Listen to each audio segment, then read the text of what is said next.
사도행전 3장 우리 13절에서 26절까지의 말씀, 우리 다 같이 함께 한 목소리로 합독하시겠습니다.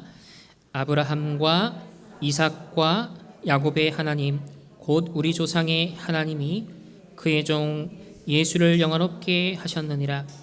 너희가 그를 넘겨주고 빌라도가 놓아주기로 결의한 것을 너희가 그 앞에서 거부하였으니, 너희가 거룩하고 의로운 일을 거부하고 도리어 살인한 사람을 놓아주기를 구하여 생명의 주를 죽였도다.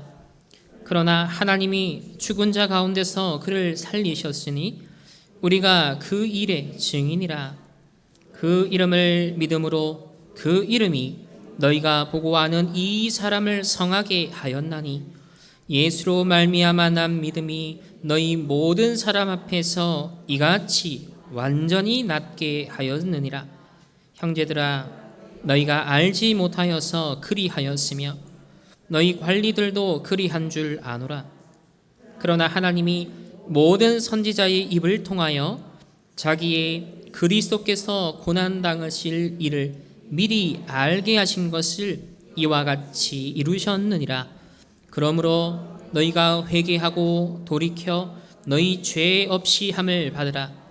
이같이 하면 새롭게 되는 날이 주 앞으로부터 이를 것이요, 또 주께서 너희를 위하여 예정하신 그리스도 곧 예수를 보내시리니, 하나님이 영생 전부터 거룩한 선지자들의 입을 통하여 말씀하신 바 만물을 회복하실 때까지는 하늘이 마땅히 그를 받아두리라.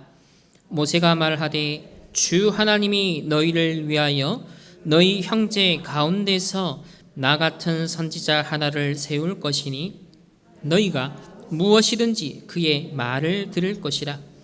누구든지 그 선지자의 말을 듣지 아니하는 자는 백성 중에서 멸망받으리라 하였고, 또한 사무엘 때부터 이어 말한 모든 선지자도 이 때를 가리켜 말하였느니라. 너희는 선지자들의 자손이요 또 하나님이 너희 조상과 더불어 세우신 언약의 자손이라. 아브라함에게 이르시기를 땅 위의 모든 족속이 너로 씨로 말미암아 복을 받으리라 하셨으니, 하나님이 그 종을 세워 복 주시며 너희에게 먼저 보내사 너희로 하여금 돌이켜 각각 그 악함을 버리게 하셨느니라. 아멘. 우리 옆에 있는 분들 함께 신앙 같이 고백하겠습니다. 예수님은 모든 문제. 할렐루야. 아멘. 믿음으로 확신 가운데 고백하신 만큼 반드시 우리에게 성취가 되어지고 누려지는 신앙 고백이 될 줄 믿습니다. 오늘 우리 증인의 여정 7번째 벌써 왔는데요. 제목은 심플합니다. 새롭게 되는 날입니다. 새롭게 되는 날. 먼저 지난주에 우리 안전뱅이 운명을 바꾸는 그 시간표에 대한 말씀을 받았는데요. 당시 이스라엘 백성은 어떤 상황이었습니까? 이 초대교회 성도들은 오순절 마가다락방의 역사를 체험했고요, 삼천제자 하나님의 역사도 보았습니다. 하지만 현실은 여전히 로마 속국 상황이었죠. 그 속국 상황에서 본질을 잃어버린 그 성전에 베드로와 요한이 기도하러 올라갑니다. 제9시 기도 시간에. 그래서 본질을 잃어버린 것을 다시 회복하는 집중이 우리에게 있어야겠습니다. 자, 이 성전을 오고 가는 중에 늘 있었던 그 자리에 안전뱅이가 있었습니다. 구걸하는 안전뱅이. 사람들이 줄 수 있는 도움이라고는 작은 은, 금. 또 이 성전이라는 곳은요, 사실은 헤롯 왕의 야망과 또 인기 속에서 지어진 그런 성전이었고, 또 유대인들, 바리새인들, 종교 지도자들은 자신들의 종교적인 권한, 교권을 행사하는 그 현장이 이 성전이었습니다. 알고 보면 미문에 앉은 안진뱅이만이 안진뱅이가 아니라 로마에 속국된 상황에서 분봉왕으로서 빌붙어야 하는 이 헤롯 왕도요, 사람들의 인기와 사람들의 인정과 눈을 바라보며 살아야 했던 구걸하는 안진뱅이와 똑같았다는 거죠. 본질을 잃어버리고 세 가지 뜰을 잃어버린 이 예루살렘 성전에서 종교적 고난을 행사한들 로마 속국 주제에 내가 조금 성공하고 조금 자리를 이룬 것이 그닥 그들의 근본 운명을 바꾸는 데 도움이 되지 못했습니다. 결코 운명을 해결할 수 없는 그 누구도 그 무엇도 해결할 수 없는 그 안진뱅이 운명이었습니다. 그런데 이 운명을 뒤집는 재창조하는 방법을 말씀드렸는데요, 베드로와 요한이 우리를 보라고 했습니다. 그런데 늘 구걸하는 데 익숙해져 있었던 안진뱅이가 할 수 있었던 것은 똑같이 구걸하려는 동기로 바라봤던 것입니다. 하지만 이 안진뱅이를 주목하여 바라보았던 이 전도자들은 확신이 있었습니다. 우리는 구걸이 아니라 나의 결핍을 뭔가 채우기 위해서 몸부림치는 것이 아니라 분명한 언약, 확실한 것, 영원한 것, 하나님의 것에 집중하는 하나님의 사람들이 되어야 됩니다. 베드로가 전달한 것은 바로 그리스도의 이름이었습니다. 내게 있는 것, 내가 확신하고 있는 것, 내가 집중하고 있는 것, 내가 누리고 있는 이 그리스도의 이름으로 일어나 걸어라 그랬습니다. 하나님의 역사가 일어났죠.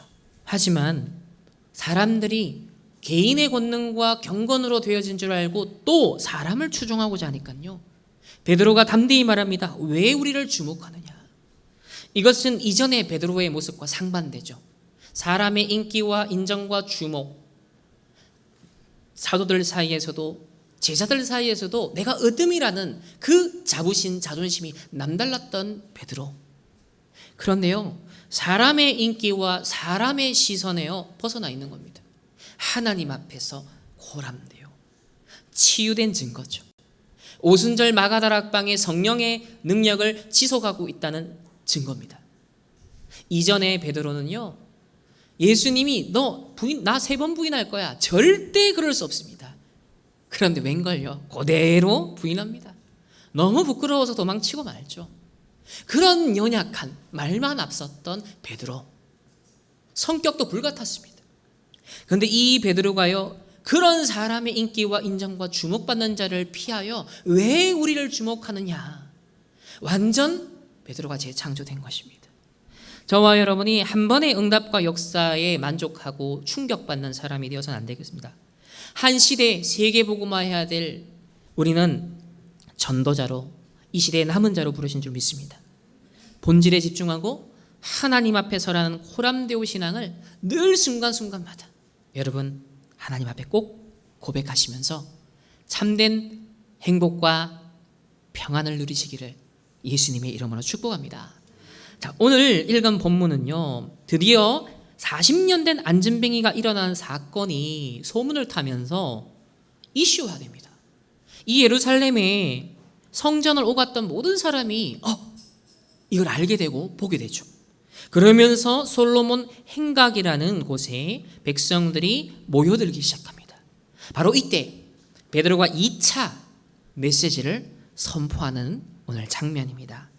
자, 그러면 오늘 새롭게 되는 날이라는 제목으로 말씀을 나누기 전에 먼저 서론입니다.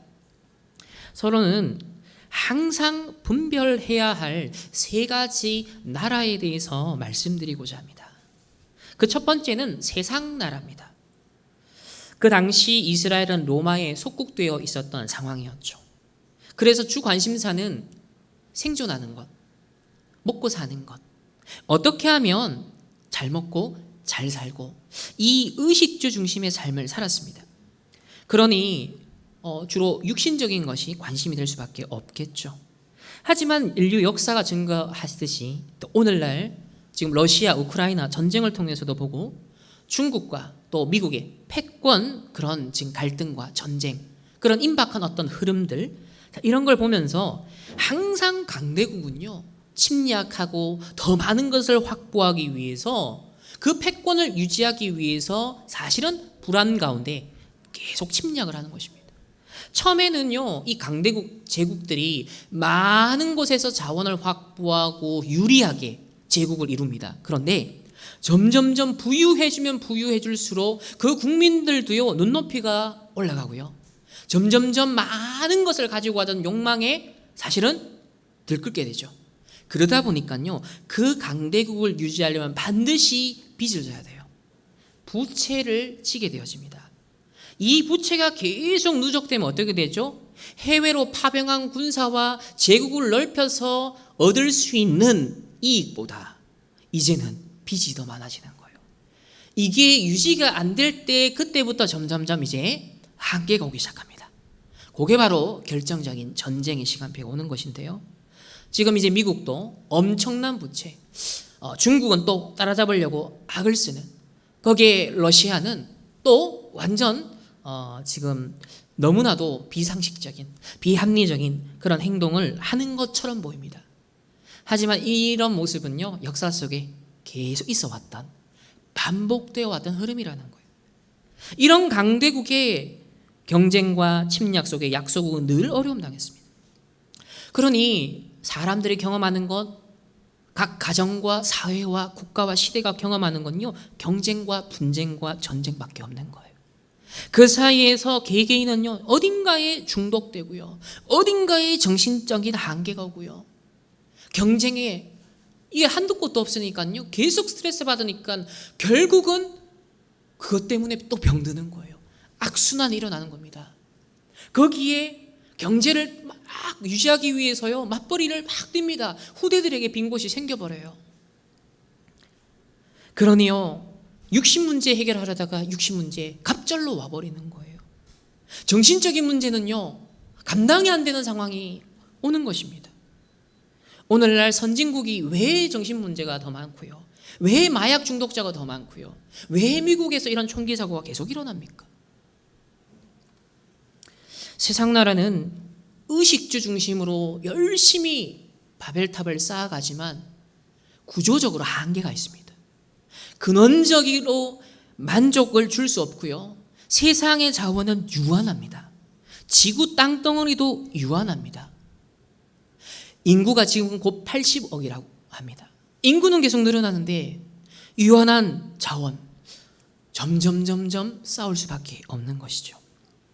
이게 세상 나라였고, 이스라엘 나라도 이런 로마 제국에 속국되어 있었던 약소국에 지나지 않았습니다. 이렇게 육신적인 것만 관심을 갖다 보니 하나님의 언약의 백성이 정작 가져야 될 관심을 놓쳐버립니다. 바로 영적인 관심사인데요. 두 번째가 사단의 나라입니다. 오늘날 똑같이 로마 제국처럼 3단체가요, 네피림 운동을 하고 있습니다. 명상, 마음 챙김, 자아 개발, 이제는 무아지경, 이러면서요, 마약, 환각제, 이런 걸 통한 자기 초월을, 자기 해방을 추구하는 시대가 되고 있습니다. 그런 뭔가의 영적인 경험 속에서 오는 아이디어, 영감을 가지고 작품을 만들고요, 이렇게 흑암 경제, 흑암 문화, 흑암 치유가 일어나고 있습니다. 지난 2010년도에 존스 홉킨슨 대학에서 이 의료팀이 연구를 하기 시작합니다. 당시 아프가니스탄 전쟁을 비롯해서 미국은 많은 이제 군인들이 파병이 되었다가 팔 다리를 잃는다든지, 또 실제로 전투 경험 속에서 이제 그것으로 인한 트라우마가 심각한 거예요. 그러니까 자살자들이 속출하고요. 자, 이런 우울증, 정신 문제, 자살을 어떻게 해결해야 될까? 그리고 말기 암 환자들의 어떤 고통의 문제, 이런 것들을 실질적인 어떤 해결책을 놓고 고민하다가 더 이상 기존의 방법은 한계가 있다. 그래서 70년대쯤에 금지가 되었던 약물들, 즉 환각제들, 그런 마약성 환각제들을 의료용으로 어떻게 쓸 것인가를 연구하기 시작했고, 거기에 어마어마한 경제가 투입이 되면서 지금 연구 프로젝트가 미국 전역에 지금 일어나고 있습니다. 그 배경에는 제약회사들이 있고요, 물론 선한 목적으로 어떤 환자들을 정말 생각하는 목적도 일부 있습니다. 하지만 창세기 3장, 6장, 11장의 인간, 사단의 활동, 인간의 죄악성이 함께 결부가 되면요, 반드시 악용이 됩니다. 남용이 됩니다. 그것이 앞으로 흑암 경제 쪽으로요, 그리고 전 세계 보편화되고 제도화되어지면요, 정말 이건 심각한 문제가 될 것입니다. 이건 애 어른 할 것 없이, 남자 여자 할 것 없이 손대기 시작하면요, 자기의 스트레스 푸는데 자기의 어떤 정말 해결하고 싶은 어떤 그 우울한 문제, 이걸요 환각제가요 해소해 준다면 그 유혹은요 심각한 거예요. 무화과 나뭇잎 치마로 자기를 가리듯이 이 선악과에 손대는 것이죠. 자, 이렇게 되다 보니까 영적 문제가 더 생겨날 수밖에 없습니다. 그래서 유대인들이 이 사단의 나라를 놓쳐버리고 세상 나라에만 심취하고 있을 때 그리스도께서 이 땅에 오셔서 하나님 나라의 복음을 선포하기 시작하셨습니다. 그래서 세 번째로 저와 여러분이 관심을 가져야 될 본질은 바로 하나님의 나라입니다. 성삼위 하나님께서 지금도 이루시는 것이 구원의 사역, 구원의 역사입니다. 그리스도가 이 땅에 성육신함으로 말미암아 하나님의 나라가 시작이 되었고 부활하셔서 가셨지만 이 땅에서 교회를 통하여 성도들을 통하여 하나님의 나라를 이루시고 그리고 재림주로 다시 오신다고 약속했습니다. 그럼 이 땅에 하나님 나라 이룰 저와 여러분이 우리의 것을 할 수 없잖아요. 우리에게 뭘 주셨습니까? 하나님의 자녀의 신분과 권세를 주셨습니다. 보좌의 배경을 주셨습니다. 하나님 나라의 일을 40일 동안 설명하셨는데요. 뭡니까? 성령의 역사. 일어나는 곳에 흑암이 결박되어지고 동시에 천군 천사가 동원되어지는 이런 어마어마한 영적 배경을요 성경만 밝히고 있어요. 사단의 존재를요 그 실체를 정확하게 지적하고 드러내는 것은요 지옥 배경을 정확하게 밝히고 있는 것은 성경의 계시밖에 없다라는 것입니다.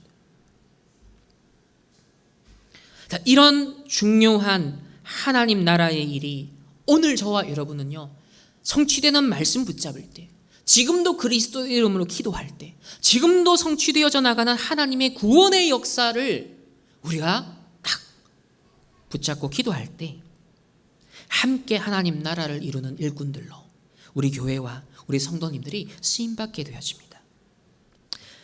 중요한 것은 오늘 이 장면 속에 등장하는 많은 예루살렘에 모인 유대인들은 사단의 나라도 몰랐고 하나님의 나라는 더더욱이나 몰랐습니다. 예수님을 핍박하고 죽음 가운데로 내몰았습니다. 유대인들은요 오로지 육신의 세상 나라에 관심을 가지다 보니까 정치적 해방자를 기대했던 것입니다. 로마 속국에서 벗어나게 해줄 이 현실 문제만 해결해 줄 메시아를 기대했던 것이죠. 당장의 고통의 문제만 해결할 수 있다면 환각제도 괜찮아라고 뛰어드는 오늘날의 지금 3단체의 흐름과 같은 것입니다. 세상 나라에만 침취하니 영적으로 무지해 버린 것이죠. 오늘날 네피림이 사단의 나라가 이렇게 일어나고 있습니다. 세 가지 나라를 우리는 분별하면서 오늘 유대인이 놓쳤던 것을 우리가 다시 한번 점검하면서 우리가 무엇을 회복하고 무엇에 집중해야 되는지 오늘 함께 언약을 붙잡길 소망합니다. 본론으로 들어가겠습니다. 자, 오늘 제목 새롭게 되는 날, 과연 무슨 의미일까요? 본문을 지난 주일 그리고 월요일 날 딱 읽어나가는 중에 하나님께서 주실 은혜가 또 기대가 되더라고요. 그리고 한 수요일쯤 되니까요 정말 눈물이 왈칵 쏟아질 정도로 하나님이 이런 은혜를 주시는구나. 먼저 저에게 그런 은혜를 주셨는데 오늘 함께 이 강단을 통하여서 예배드리고 함께 말씀을 나누는 우리 모든 성도님들도 하나님이 예비하신 은혜가 임하는 그런 시간 되어지기를 소망합니다. 자, 그러면 유대인들이 놓쳐버린 것은 무엇이었냐면 바로 하나님의 것을 놓친 것이었습니다. 하나님의 것을 놓쳐버렸는데 이 놓친 하나님의 것을 새롭게 편집하고 새롭게 설계하고 디자인하는 것이 바로 오늘 새롭게 되는 날에 우리가 붙잡아야 될 응답인데요. 자, 그 첫 번째로 본론 1번은 생명의 주인을 이 유대인들을 놓쳐버린 것입니다. 오늘 우리는 반대로 생명의 주인을 만나는 그날이 되어야겠습니다. 자, 그 첫 번째는 하나님은 구원을 약속하셨습니다. 처음부터. 13절에 보면 초반에 아브라함의 하나님, 이삭과 야곱의 하나님이라고 나옵니다. 요 고유한 표현은 언약의 하나님을 지칭할 때 쓰는 표현입니다. 그러니까 하나님은 언약의 하나님이시고 신실하게 그 언약을 이루시는데 그 언약의 핵심은 뭡니까? 바로 구원의 역사를 이루시겠다는 거죠. 창세기 3장 사건으로 말미암아 하나님을 떠난 이 인간을 구원하시고자 무엇을 약속하셨습니까? 바로 여자의 후손 메시아를 약속하셨습니다. 종된 예수를 영화롭게 하셨느니라. 유대인들은요 배척하고 십자가에 못 박았잖아요. 그런데요 이렇게 요 성육신하신 낮은 인간의 몸을 입고 오셔서 비천함을 당하셨던 이 종된 예수를 하나님이요 다시 영화롭게 하셨다 했습니다. 구원자로서 만왕의 왕으로서 우주의 통치자로서 영광받게 하셨다라고 말씀하십니다. 구원을 계획하시고 구원을 성취시켜 나가시는 이 언약의 하나님은 처음부터 우리를 사랑하시고 은혜를 주시며 구원을 작정하시고 구원을 이루셨습니다.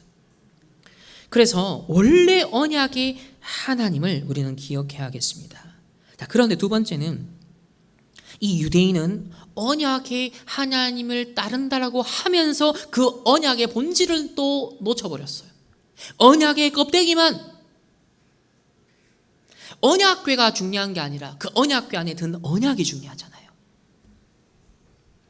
13절 후반부 보면요, 오히려 로마 총독인 빌라도는요 아무리 객관적으로 검토를 해봐도 이 유대인들이 예수를 죽이라고 하는데 혐의점을 못 찾는 거예요.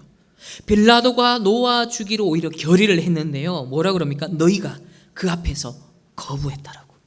아니 이방인 총독조차 예수님의 무죄를 인정했는데 정작 메시아를 간절히 기다렸던 유대인은요 뭘 합니까? 그걸 부정하자요. 이런 아이러니가 있을 수 있을까요? 이게 우리에게 경고하는 바는 무엇이냐면요, 우리가 열심히 신앙생활을 한다고 하는데 정작 본질을 놓치면요, 정작 하나님의 음성을 놓치면 어떻게 될까요? 14절에 거룩하고 의로운 일을 너희가 거부하였다 그랬습니다. 오히려요 살인한 자를 놓아주기를 구하여. 저는 이거 보면 참, 이럴 수 있냐. 아니 율법을 그렇게 추종하고 철저히 지키고자 하는 이 유대인이 율법의 살인을 금하잖아요. 십계명에 살인하지 말라라고 하잖아요. 그런데 대놓고 살인자를 놓아달라. 그런데 인류에게 참 생명을 주시기 위해 오신 이 예수님은 죽여라. 야, 인간이요 눈이 어두워지면, 영적인 눈이 어두워지면 이렇게 악해질 수 있구나. 이렇게 하나님의 뜻과는 반대편에 설 수 있는 것이구나. 이게 죄인이라는 것이고 이게 원죄라는 것입니다. 저와 여러분의 노력과 인격과 아무 상관없이 멸망이 그 자리에 있어 버린 것이죠. 이 운명에서 벗어날 인간은 아무도 없다라는 것입니다. 그래서 15절 생명의 주를 너희가 죽였도다. 생명의 주를 죽였도다. 하나님이 우리에게 은혜를 베푸지 않으셨다면 우리도 이 자리에 있어야 했던 죄인이었습니다. 우리가 아직 죄인 되었을 그때 하나님이 우리를 사랑하심으로 예수 그리스도를 우리에게 보내주신 것입니다. 17절에 베드로가 그래도 젠틀하게 말합니다. 너희가 알지 못하여서 그리하였으며, 영적 무지의 비극이죠. 너희가 알지 못하여서. 메시아를 그렇게 기다렸지만 너희들이 영적으로 무지하여서. 18절에 모든 선지자의 입을 통하여 자기의 그리스도께서 고난받으실 일을 미리 알게 하신 것을 이같이 이루셨느니라. 그들도 메시아 예언을 연구하고 공부하고 알았습니다. 그런데 정작 깨닫지는 못했어요. 선지자의 입을 통해 끊임없이 메시아가 이렇게 올 거다. 그리스도가 심지어 고난받을 것이다. 그런데 너희들이 그렇게 만들었지 않냐? 이 유대인의 실수는 미리 주신 복음의 언약을 놓쳤던 것입니다. 그리고 오랜 세월 불신앙의 영적 무지의 상태에 오래 있었던 결과, 오늘 여기 표현들을 보면요, 예수님을 넘겨주고 거부하고 살인한 자를 놓아주기를 구하고, 참 재앙이죠. 생명의 근원 대신 생명의 주를 죽이는 이런 비극이 일어나고 말았습니다. 그래서 세 번째로 15절 후반부 보면, 그러나 하나님이 이 죽은 자 가운데서 그를 살리셨으니 우리가 이 일의 증인이라. 지금 베드로가 말합니다. 초대교회에 모였던 제자들이 말합니다. 또 3천 제자 운동 속에 일어났던 증인들입니다. 만약 이들도 복음을 깨닫지 못했다면, 그리스도를 만나지 못했다면 이 유대인들과 같은 자리에 있어야 될 대상들이었습니다. 그런데 이제 부활하신 주님을 만난, 복음을 회복한, 생명의 주를 만난 증인들이 되었습니다. 오늘 저와 여러분 먼저 생명의 주를 거부했던 유대인의 멸망의 자리에 있지 아니하고, 영적 무지 황폐한 상태 속에 있지 아니하고, 미리 계시하신, 너희에게 알게 하신 바, 그 복음을 깨닫고 믿고 배우고 확신한 일에 거하셔서 생명의 주를 만나시고 생명의 주님을 누리시는 증인 되시기를 예수님의 이름으로 축복합니다. 오늘 그래서 새롭게 되는 날, 그 첫 번째는 생명의 주인을 만나는 날입니다. 그래서 영적 죽음에 처했던 유대인에게 부활하신 생명의 주를 이 전도자가 증거함으로 말미암아 다시 생명을 얻을 수 있도록 그렇게 메시지를 주었던 것이죠. 본론의 큰 두 번째입니다. 자, 새롭게 되는 날, 그 두 번째 의미는 바로 그리스도로 새롭게 되는 날입니다. 무엇으로 우리를 새롭게 할 수 있을까요? 세상의 것으로, 육신의 것으로, 사단의 것으로는 새롭게 되기는커녕 점점점 황폐되어 갈 뿐입니다. 율법과 전통과 신비주의, 인본주의로는요, 점점 멸망과 저주의 자리로 갈 수밖에 없는 것입니다. 그리스도 예수 안에서만 새로운 피조물로 우리는 거듭나는 것이죠. 그래서 그 첫 번째는 오직 그리스도만이 저와 여러분의, 우리의 완전한 치유자가 되십니다. 16절 보면요, 그 이름을 믿음으로 그 이름이 너희가 보고 아는 이 사람을 성하게 하였으니, 치유하였나니, 안진뱅이 운명에서 벗어나게 하였나니, 예수로 말미암아 난 믿음이 너희 모든 사람 앞에서 이같이 완전히 낫게 하였느니라. 할렐루야. 99% 치유가 아니라 100% 치유입니다. 완전히 낫게 하였느니라. 오늘 이 완전한 치유자 되신 예수 그리스도를 온전히 믿는 믿음을 회복하게 되시기를 예수님의 이름으로 축복합니다. 단 여기서 기억할 것은 우리의 믿음의 행위와 또 믿는 주체자로서 우리 자신이 강조되는 것이 아니라 그 믿음의 대상 되신 그리스도를 강조하는 것입니다. 우리의 믿음 대신 이 완전히 낫게 하실 수 있는 분이 누구라고요? 그리스도라는 겁니다. 내가 어떻게 하면 완전히 나을까를요, 우리가 구걸하는 것이 아니라 완전한 치유자 되신 그리스도 예수께 주목하시길 바랍니다. 안전뱅이 된 자, 소경을, 정신병자를, 귀신 들린 자를 예수님은 치유하셨습니다. 공생의 기간에 완전한 치유자임을 이미 증거하셨죠. 오늘 예배드리는 이 시간이 저와 여러분의 영육간의 병든 모든 부분 속에 그리스도가 내가 다 이루었노라 하는 그 치유의 완성됨이 우리에게 이루어지는 날 되기를 예수님의 이름으로 축복합니다. 나와 가정과 우리의 후대와 교회의 고질적인 병들이 치유되어지고 우리의 생각과 마음의 병든 부분이 치유되어지며 우리의 모든 상처들이 발판이 되어지고 우리의 모든 악한 습관들이 치유되어지고 우리의 뿌리 깊은 가난도 치유되게 하옵소서. 이 그리스도를 만날 때, 이 그리스도를 믿을 때, 그리고 그 그리스도가 완전한 치유다 되심을 고백하고 선포할 때 완전히 낫게 하였나니라.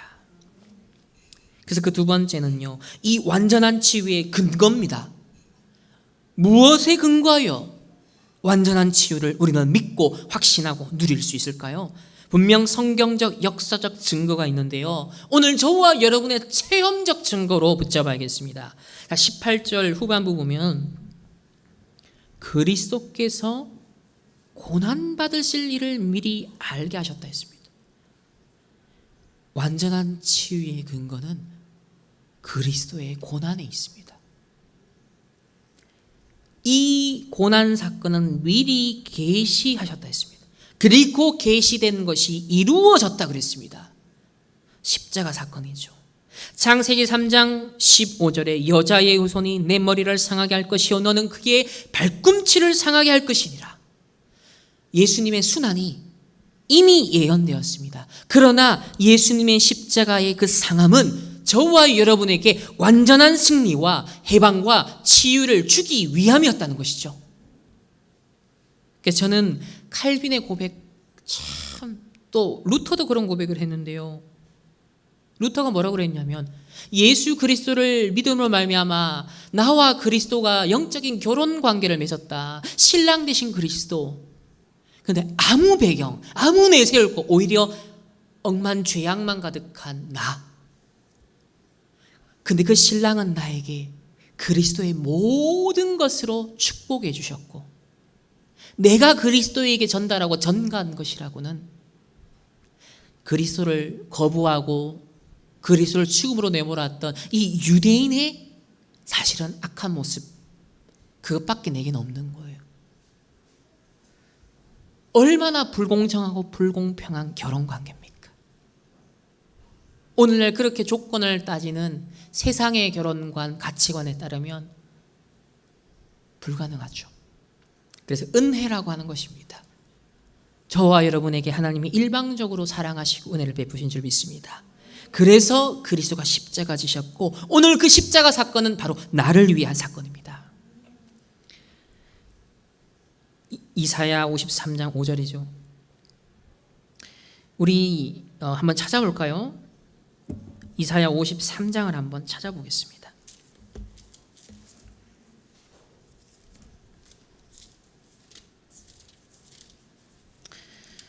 제가 수요일날 말씀 묵상하고 정리해 나가면서 이 이사야 53장이 딱 떠오르는데 전체를 다 읽어보는데요, 얼마나 눈물이 나는지요.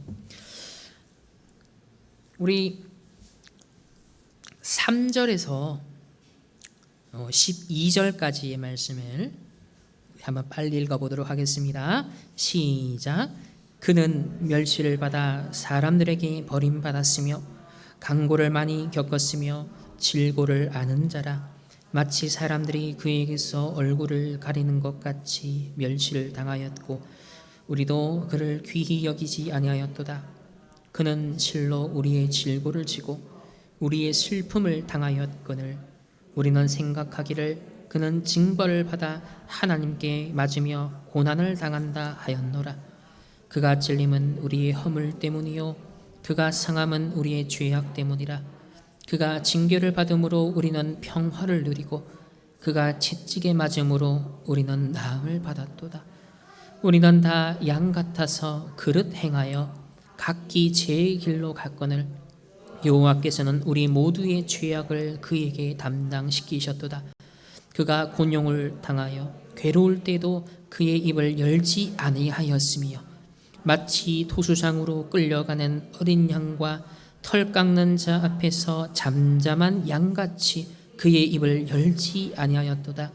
그는 곤욕과 신문을 당하고 끌려갔으나 그 세대 중에 누가 생각하기를 그가 살아있는 자들의 땅에서 끊어짐은 마땅히 형벌받을 내 백성의 허물 때문이라 하였으리요.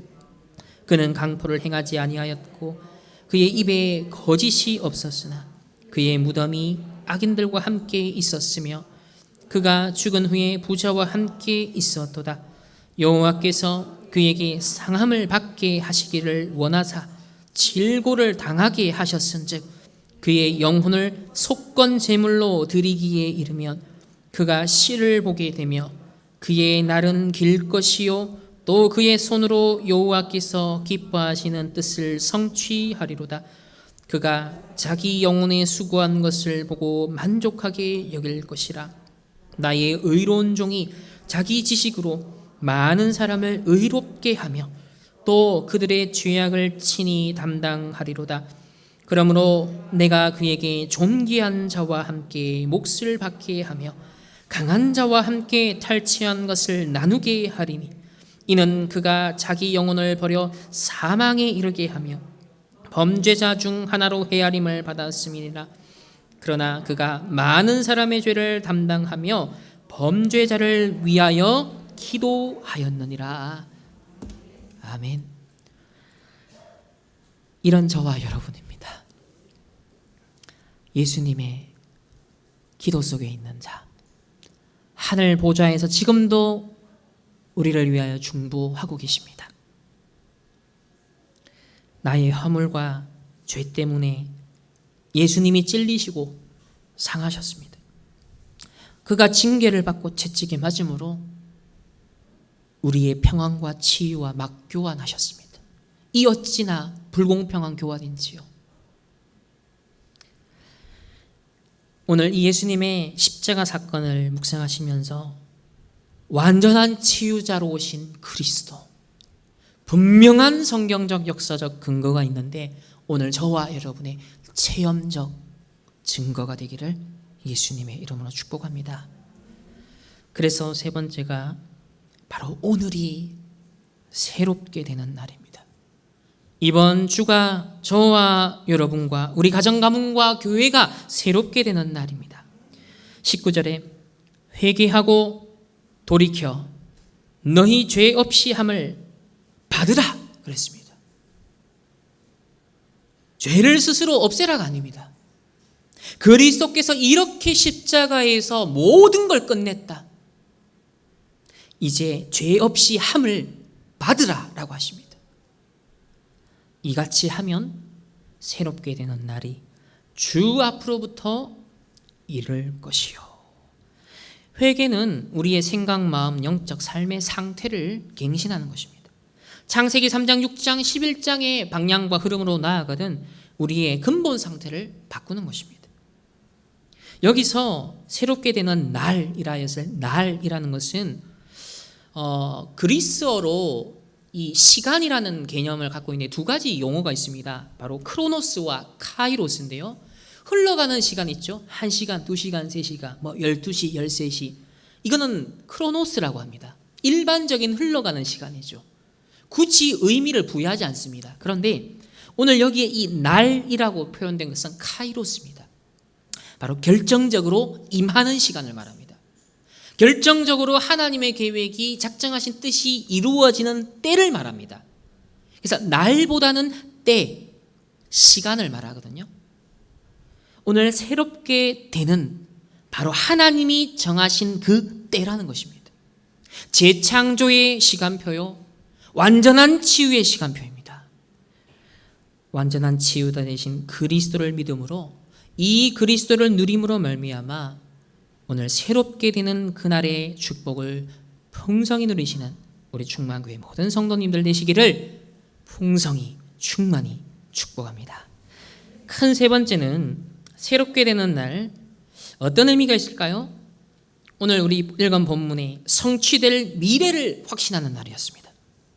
20절 보시면 주께서 예정하신 그리스도 곧 예수를 보내시리니 그렇습니다. 그러니까 첫 번째 뭡니까? 재림주로 다시 오실 그리스도를 우리는 고대하고 누려야 됩니다.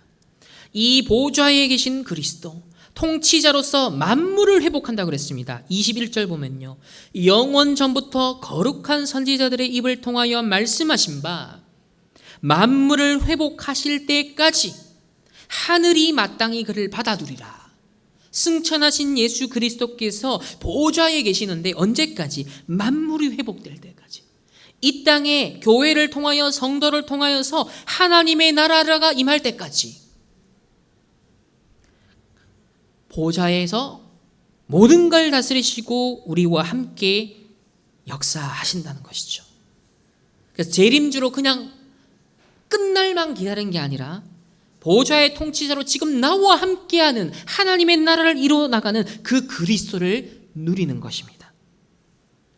두 번째는 22절과 23절에 재림주로 분명 땅 끝까지 복음 전파된 후에 재림주로 오실 것인데 그 중간에 여정이 있잖아요. 어떻게 인도받아야 되느냐? 바로 말씀의 흐름을 따라 우리는 언약의 여정을 가야 됩니다. 이 22절 23절에 모세가 말하되 나 같은 선지자 하나를 세울 것이니 너희가 무엇이든지 그의 모든 말을 들을 것이라. 누구든지 그 선지자의 말을 듣지 아니하는 자는 백성 중에 멸망하리라. 하나님이 시대마다 선지자를 보냈습니다. 하나님이 결국은 성육신하신 그리스도를 통하여서 복음의 본질을 계시하셨고 성취하셨죠. 그리고 이 기록된 말씀, 계시된 성경에 근거하여 우리는 또 말씀을 깨닫고 묵상하며 하나님을 만납니다. 하나님의 음성을 듣습니다.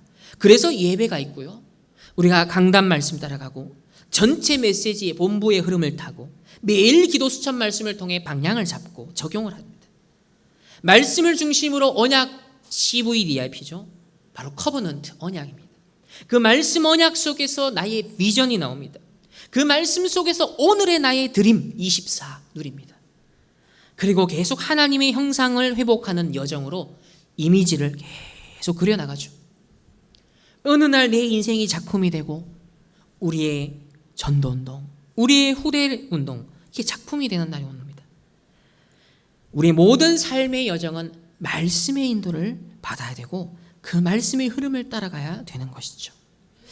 결국 오늘 이 본문에 나오는 유대인들은 언약을 놓쳤잖아요. 말씀의 흐름을 놓친 겁니다. 끝까지 복음을 거부했잖아요. 이 언약을 복음을 듣고 회개하여서 하나님 나라를 이루는 주의 백성이 된 자가 있지만 끝까지 거부한 자들은 결국 주 70년 로마가 멸망할 때, 이스라엘이 멸망할 때 함께 그 유대인들도 멸망하고 후대들도 멸망하게 되었습니다. 우리가 말씀의 흐름 속에 있다는 것이 얼마나 큰 은혜이고요, 그리고 그것은 절대적인 것입니다. 세상에 왜 불신자들이 중요한 일 선택할 때마다 왜 점쟁이를 찾아갑니까? 뭔가의 확신, 근거를 잡기 위해서거든요. 근데 그 지옥 배경 사단의 종로로 타는 무당 소리를 듣고 확신하는 사람이 있는가 하면 저와 여러분은 그런 지옥 배경에 있는 무당이 아니라 창조주시요 구원자 되시는 성삼위 하나님이 계시하신 그 말씀에 근거하여 우리의 인생을 세워야 됩니다. 우리의 인생의 반석은 무엇이라고요? 하나님의 말씀. 든든한 반석 위에 우리의 이번 한 주간의 삶의 여정이 세워지기를 예수님의 이름으로 축복합니다. 세 번째는 반드시 성취될 세계복음화의 언약입니다. 우리의 삶의 이유요 방향인데요. 자, 25절을 보시면 너희는 선지자들의 자손이요 언약의 자손이다 그랬습니다. 땅 위의 모든 족속이 너희의 씨로 말미암아 복을 받으리라. 누구에게 주신 언약이었습니까? 아브라함에게 처음부터 주셨던 언약이죠. 너로 말미암아 땅 위의 모든 족속이 복을 받게 될 것이다. 세계 선교, 세계 복음화의 언약입니다. 그런데요, 이런 언약의 자손으로, 이런 선지자의 자손으로 불렀는데 선교 언약 놓치고 선민 사상에 빠지고 우리 유대 민족주의에 빠져버린 거예요. 복음과 완전 반대편에 선 겁니다. 전도 선교와 완전 반대편에 선 것이죠. 26절에 그 종을 세워 복 주시려고 너희에게 먼저 보내사, 이스라엘에게 먼저 그리스도를 보내신 겁니다. 아브라함을 통하여서 먼저 하나님이 복음을 알리신 것입니다. 이유는 뭐죠? 너희로 하여금 돌이켜 각각 그 악함을 버리게 하셨느니라. 먼저 악함을 버리고 운명에서 벗어나서, 안진뱅이에게서 벗어나서 구원받은 하나님의 자녀가 되어 아직도 이 악함 속에 있는, 안진뱅이 운명 속에 있는 저자들을 건져내라고, 그들에게 구원의 통로가 되라고, 237 나라 5천 종족의 재앙을 막으라고 하나님이 저와 여러분을 축복의 통로로 삼으신 줄 믿습니다. 먼저 받은 복음은 우리의 누릴 내용이기도 하지만 우리가 전달할 책임도 있는 것이죠. 그래서 복음 누림과 복음 전달에 우리는 증인이 되어야겠습니다. 사실 내 증인이 되리라라고 하셨습니다. 오늘 이렇게 새롭게 되는 날을 세 가지로 살펴보았습니다. 생명의 주인을 만나는 날이에요. 완전한 치유자 되신 그리스도를 새롭게 만나고 누리는 날입니다. 그리고 성취될 미래를 확신하는 날입니다. 결론은 이 새롭게 되는 날을 진정으로 누리길 원하신다면 새로운 편집, 새로운 설계, 새로운 디자인을 시작하십시오. 마음에 결단만 해도 괜찮습니다. 내가 더 이상 사단의 것에 속지 않겠다. 또 속아도 담대히 일어나시고 은혜의 보좌 앞에 나아가시면 됩니다. 하나님의 것으로 나를 채우면 됩니다. 그 첫 번째는 이번 세계 렘넌트 대회 주제이기도 한데요. 나는 미래를 살릴 복음의 플랫폼이요 파수망되어 안테나입니다. 여러분은 안진뱅이 운명에 머물러 있을 사람들이 아닙니다. 본질을 잃어버린 그 성전의 교권에 사로잡힌 자들의 그런 운명을 살 자들이 아닙니다. 헤롯 왕과 같이 사람들의 인기, 사람 앞에서 사는, 오로지 육신만을 위해 사는 그런 인생으로 하나님이 우리를 머물길 원치 않으십니다. 어제 우리 장로 수련회 주신 메시지가 뭐였습니까? 우리 중직자들, 우리 장로님들, 우리 성도님들은 이 시대의 해결사다. 전 세계를 재창조하는 영적인 사령관이요, 이 시대를 치유하는 해결사다라는 정체성을 주셨습니다. 이게 70인 축복이라고 하셨고요, 우리 남은 자들의 축복입니다. 우리 서론에서 살펴본 것처럼요, 지금 세상 나라는 갈수록 경쟁과 분쟁과 분열, 이념으로 갈리고 세대별로 갈리고 남녀가 갈리고 극단적으로 치닫고 양극화 현상에, 경제적인 양극화, 정신적인 양극화, 모든 부분에서 극단을 치닫는 시대, 남은 것은 전쟁뿐인 시대. 그런 사이에 개인은 중독, 정신병, 각종 범죄 속에 빠져드는 이런 시대. 사단의 나라, 네피림의 나라가 일어나서 많은 흑암을 몰고 오고 있습니다. 이때 하나님은 우리를요, 더 이상 안진뱅이가 아니라 너는 복음의 플랫폼이다. 하나님이 나를 복음의 파수망대로, 안테나로 부르신 줄 믿습니다. 나의 분명한 정체성을요, 언약을 잡으시고 이게 하나님이 내게 주신 새로운 것이다. 이걸 편집, 설계, 디자인 무조건 24해라. 그냥 무조건 이걸 생각해봐라. 뭘 보든 이것만 생각해봐라. 그렇게 말씀 주셨습니다. 메모가 될 정도로. 그래서 두 번째는 393 보좌의 축복을 누려야겠습니다. 내게 먼저 인풋하고 보좌의 축복을 아웃풋하는 것입니다. 이것만이 우리의 영적 DNA, 영적 운명을 뒤바꿀 수 있습니다. 이 재창조의 축복을 누리게 되시기를 예수님의 이름으로 축복하십니다. 이 성삼위 하나님이 오늘 저와 여러분에게 오력이 되시고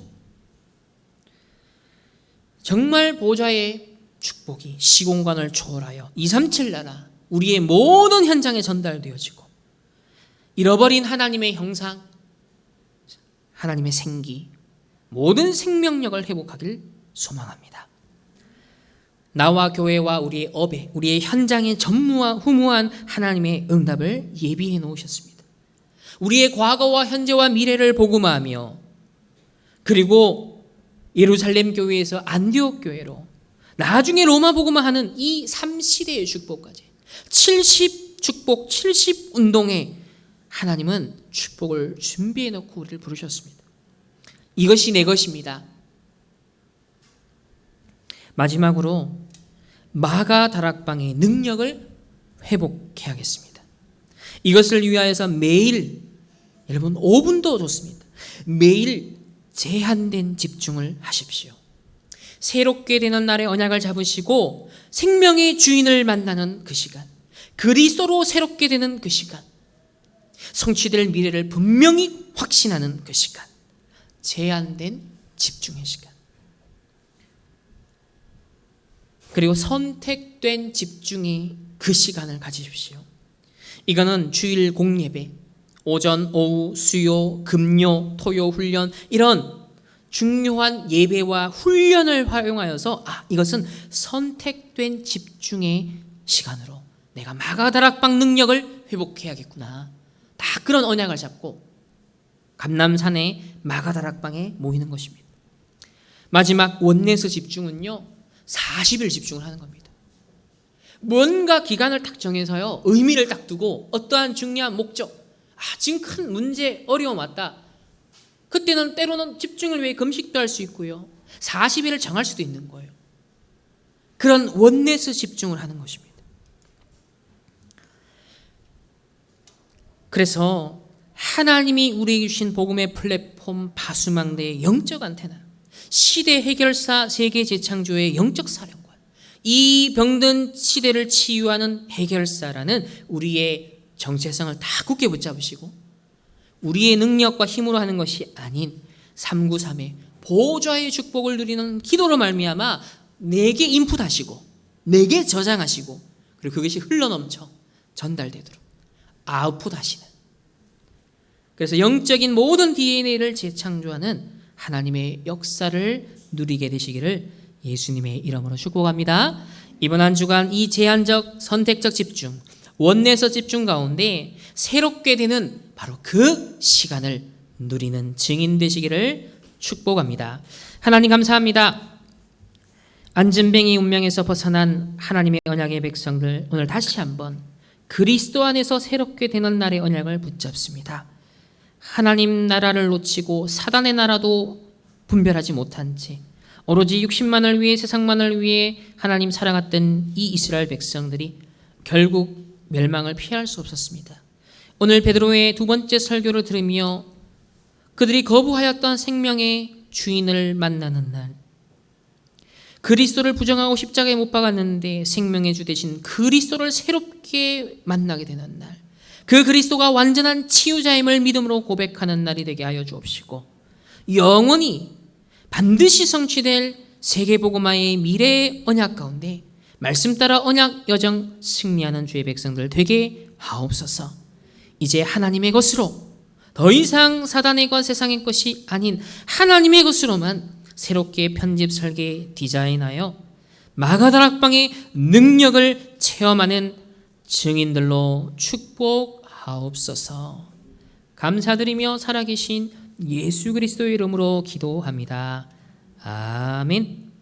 지금은 우리 주 예수 그리스도의 은혜와 하나님의 무한한 사랑하심과 성령 하나님의 내주인도 역사하심이 새롭게 되는 그날의 언약을 붙잡는 모든 주의 백성들, 개인과 만남과 가정과 업과 흩어지는 모든 현장 위에 이제로부터 영원토록 항상 함께 있을지어다. 아멘.